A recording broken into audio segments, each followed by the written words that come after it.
नमस्कार। किसी ने बड़े कमाल की बात कही है कि एक दिन बरसात गिरी और कान में इतना सा कह गई कि किसी की भी गर्मी ज्यादा दिन तक नहीं रहती, भले ही वो सूरज क्यों ना हो।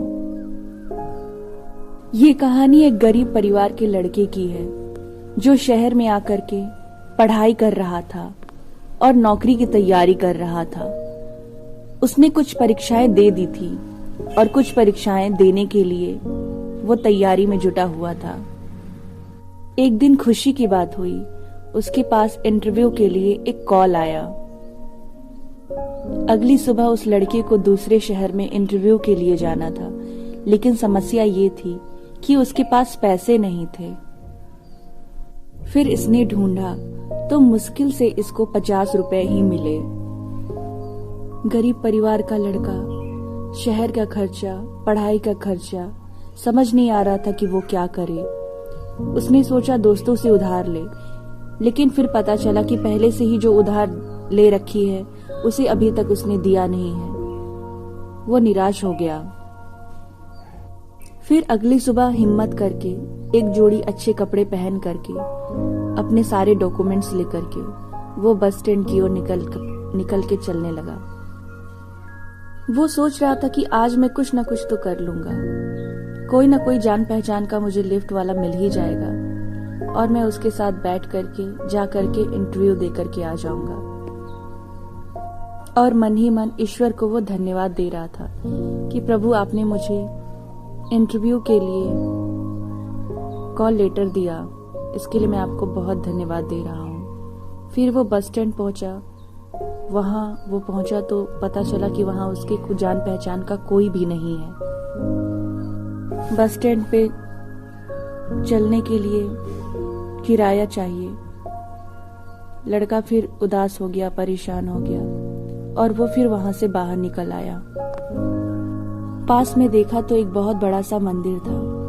सोचा ऊपर वाले के पास ही जाकर के उनसे ही मांग लेता हूँ और उनसे कहता हूँ कि वो मुझे इतनी परेशानी क्यों दे रहे हैं, उन्हें मुझसे क्या चाहिए। लड़का पहुंचता है, मंदिर की सीढ़ियां चढ़ता है और भगवान को जाके प्रणाम करता है और भगवान से कहता है, अब आप ही मुझे इस समस्या से बाहर निकाल सकते हैं प्रभु। मैं बहुत परेशान हूँ, मेरे पास पैसे नहीं हैं, कैसे मैं इंटरव्यू को दूंगा। मंदिर से निकल करके वो सीढ़ियों पे बैठ करके जूते बांध रहा होता है। तभी उसे दिखाई देता है कि पास में एक फकीर बैठे हुए हैं और उस बाबा फकीर के कटोरे में बहुत सारे पैसे रखे हुए हैं। फिर वो मंदिर की तरफ मुड़ के देखता है और भगवान से कहता है, वाह कमाल, देखो जिसे चाहिए उसे आप दे नहीं रहे और जिसे नहीं चाहिए उसे आपने बहुत सारा दे रखा है। फकीर ये सब देख रहा होता है और वो समझ जाता है। वो उस लड़के से पूछता है, क्या हुआ, कोई परेशानी में हो क्या, मैं तुम्हारी मदद कर सकता हूँ। तो लड़का कहता है, बाबा आप क्या मदद करोगे, आप तो खुद मांग करके खा रहे हो। तो फकीर कहता है, नहीं, मांग करके नहीं कमा रहा हूँ या खा रहा हूँ, बल्कि जो भी इस मंदिर में आता है वो मुझे इसलिए दे करके जाता है कि वो पुण्य कमाना चाहता है।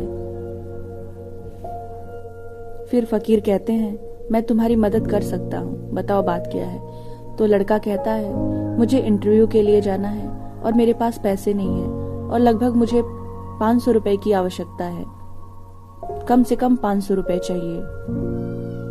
तो फकीर कहता है कि मुझसे लेके जाओ, क्योंकि मुझे ज्यादा पैसों की आवश्यकता है नहीं, मुझे एक टाइम का खाना चाहिए और कुछ दवाइयों की आवश्यकता है क्योंकि मैं बीमार हूँ। और जब उन सभी की कमी पूरी हो जाती है तो जो पैसे बचते हैं उसे मैं खुद जाकर के मंदिर की दान पेटी में डाल देता हूँ। लड़का विश्वास कर लेता है फकीर की बात का और फकीर से पैसे ले लेता है और कहता है, बाबा अगर मेरी नौकरी लग जाएगी तो मैं आपके पास अवश्य आऊंगा इन पैसों को लौटाने के लिए। फकीर कहता है, कोई बात नहीं, यहीं बैठा हूँ, कहीं और मेरा ठिकाना नहीं है। लड़का फिर इंटरव्यू के लिए निकल जाता है और उस दिन लकीली उसका सिलेक्शन हो जाता है। शाम को जब वो इंटरव्यू देकर के आ रहा होता है तो उसके खुशी का ठिकाना नहीं होता है और वो सोचता है कि बाबा के पास जाऊंगा क्योंकि उन्हीं की वजह से मेरा सिलेक्शन हुआ है और उन्हें धन्यवाद देता हुआ वहां से निकल जाऊंगा। पहुंचता है मंदिर के पास और देखता है कि वहां का तो सीन ही बदल गया है। वहां पे बहुत सारी भीड़ इकट्ठी हुई रहती है और पूछता है कि क्या हुआ, तो किसी ने कहा कि यहाँ किसी भिखारी की मौत हो गई है। तो वो जाकर के देखता है तो वहां वो बाबा फकीर जिन्होंने उसे पैसे दिए थे वो गिरे पड़े हैं। तो किसी ने कहा आज इनके पास दवाइयों के लिए पैसे नहीं थे, जिसकी वजह से आज इनकी मृत्यु हो गई। लड़का कहता है वाह ऊपर वाले, एक इंसान किसी की जिंदगी बनाने के लिए अपने जिंदगी को दांव पर लगा करके चला गया। वो लड़का समझ नहीं पाता है क्या करे और वो बहुत चक्का रह जाता है। भीड़ में से एक और इंसान की आवाज आती है कि भिखारी था, मर गया, अच्छा हुआ, वैसे भी किसी काम के नहीं होते। ये छोटी सी कहानी हमें दो बातें सिखाती हैं।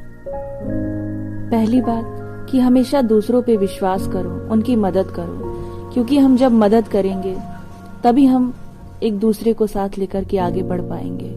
और दूसरी बात, भरोसा रखो। जब लाइफ में लगे कि कुछ भी नहीं हो सकता, जब एकदम निराश हो, तब भी ये भरोसा रखो कि आपको मदद अवश्य मिलेगी, कहीं ना कहीं से मदद अवश्य मिलेगी। और ऊपर वाला कब आपको किसी का ऊपर वाला बना करके भेज दे ये आपको भी नहीं पता, इसलिए मदद करिए